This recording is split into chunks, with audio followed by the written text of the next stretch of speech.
Part 1, Chapter 1, Monday, January 3rd. I had a strategy in mind, an intricate plan, a method I'd carefully conceived and put together over a period of several days. I reviewed it one last time before I left my new office building at the corner of L Street and 15th Street in Washington, D.C., and drove over to the Russell Senate office building on Constitution Avenue. For the past 6 years, I'd been working in the Russell building as the chief investigator for Senator Davis Allen, the senior senator for Missouri, and the head of the Senate Judiciary Committee.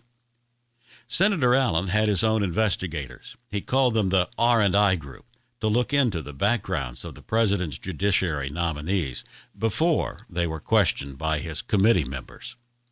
Although I found the work interesting and I enjoyed my time on Capitol Hill, I was no longer employed by Senator Davis Allen.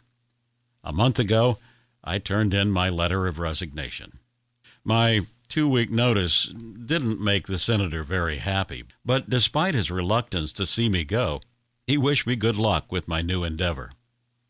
To call Milas Gray Investigations my new endeavor seemed odd to me, probably because I'd been thinking about starting my own private investigation agency for several years now.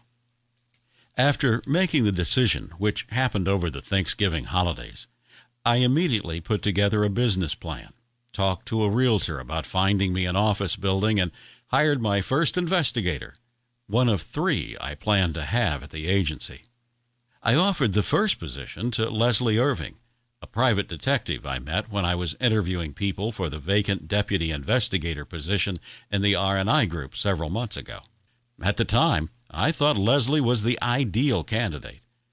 Unfortunately, Senator Allen had his own agenda and offered the position to Charlie Hayes, a former homicide detective who happened to be the son of one of the senator's wealthiest donors. Truth be told, I was pretty upset at the senator for making that choice. Now, though, I was happy Charlie was the deputy investigator for the R&I Group, because that meant Leslie Irving was available to come to work for me at Milas Gray Investigations. In a way, I felt obligated to offer Leslie the position because when I ran into her at the airport when I was flying back to my hometown of Columbia, Missouri for Thanksgiving, she asked me if I was still considering opening my own private investigation agency, and that discussion prompted me to move forward with the idea. Once I put the wheels in motion, things proceeded at a rapid pace. A week after I resigned from the R&I Group, I signed the papers on an office building, hired an administrative assistant, and began interviewing personnel for my surveillance teams. Leslie, who'd previously worked for the Bowman Detective Agency, gave me the names of some people at Bowman she thought would be willing to change jobs, especially if they received a raise. Chase Reed, my new surveillance supervisor, was one of them. As I told Leslie, my philosophy in staffing Milas Gray Investigations was to hire the very best people, pay them a top wage, and encourage them to excel at their positions by giving them all the resources they needed to get the job done.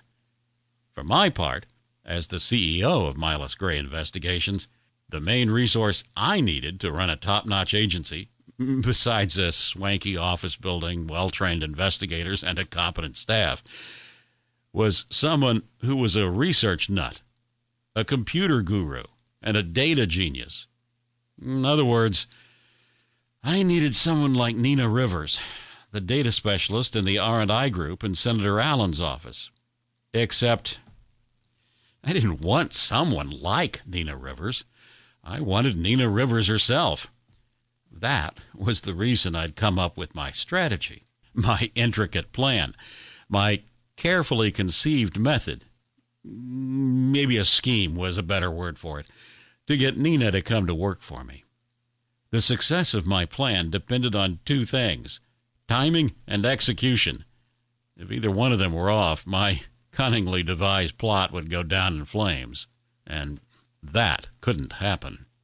To keep listening to this audiobook, I've left you a link in the description so you can do it at no cost thanks to Audible's 30-day free trial.